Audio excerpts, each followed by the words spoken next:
I'm going to show you how I use my organizing planner, and just basically it's not going to be aesthetically pleasing, so it's not going to be all cutesy schmutzy, but I'm going to show you how much it helps me to get a lot of things done by planning and organizing ahead. Welcome to Efficiency and Organization. This is the channel where I talk about anything and everything that has to do with planning, being organized, so that way we could save time and we could be more efficient with how we use our resources. So in this video, I'm going to show you how I use my planner. So the first thing I do, this is my new one that I'm going to use for this upcoming year. But basically, I just took a page and I wanted to jot down everything that I needed to get done. And so I just kind of wrote them here. I came up with a list of 25 items. So I said, okay, over the next 4 to 5 days, what do I want to achieve? And I wrote them all down. And one thing I want to tell you though is they're broken down. So for example, I wanted to clean the house.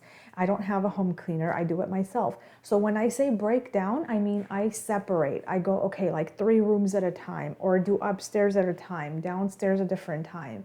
And so when I break them down, it makes like the items on my planner a lot more achievable, if you will. I had another goal to run 100 miles this month, and instead of putting run 100 miles, which to me would be like, oh my God, I'm never gonna get there, I divided it. I said, okay, how much can I do that's reasonable? So in the planner, I decided to divide into 5-mile increments. So like today, for example, I did 7, which is awesome. But I still had divided by 5 miles at a time because I know for myself, being that I'm home this week, I could achieve that. I could easily do 5 miles a day. Whereas when I have my work, I put a lot of hours at my work as a school principal, so it would be impossible to do 5 miles a day. So anyways, after writing everything down on the list, what I want done, I start to work on each thing and cross them off as I go. And what's nice is it helps me, that act of like crossing off, yes, it's not aesthetically pleasing. It looks dirty, it looks messy, but you know what? The fact that I'm able to cross things off makes me feel so good.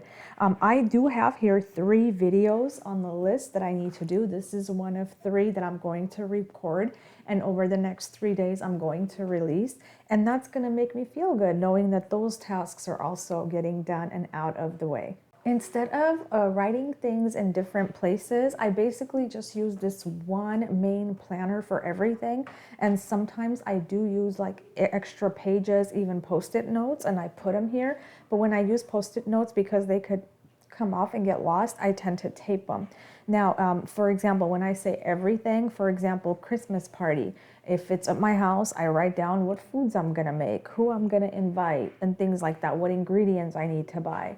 I tend to write everything in one place, one central place, to keep me organized. Another thing I want to show you, every time something pops in my head that I know I need to do, like what I do is I try to forget it, because if I hold it in my brain, I know I'm going to forget. And then if I do forget, I'm going to feel bad about myself. Or that constant stress of having to remember is just too much for me. So once I write it down, I'm in good shape. For example, I know that I got to get the car washed. I know I need to vacuum the insides. I could just write it here in the planner, and that way it's there. I know that at some point I will get to it by like a deadline. I need to scan some files that I need to do. I wrote that down too. I need to order a software program. I wrote that down too. So those go in the inside pages like this, and that way as the days come on, I could look for today's date and tomorrow and maybe even a few days ahead, just so I could kind of see if I could get ahead, if it's a possibility. When I don't finish something, like a lot of times my newsletters, I write them down like when my deadline is, but because they're like 8-9 pages, they take a long time to put together, especially because I want to do a good job when I release it. I have a tendency to write them again. Like if I don't finish it on Tuesday, then I write it on Wednesday, then I write it on Thursday, as long as it gets done. I have a tendency to keep my videos short and sweet, so I hope you got some ideas from what I'm telling you. I hope you could use some of the strategies, and I will catch you in the next video.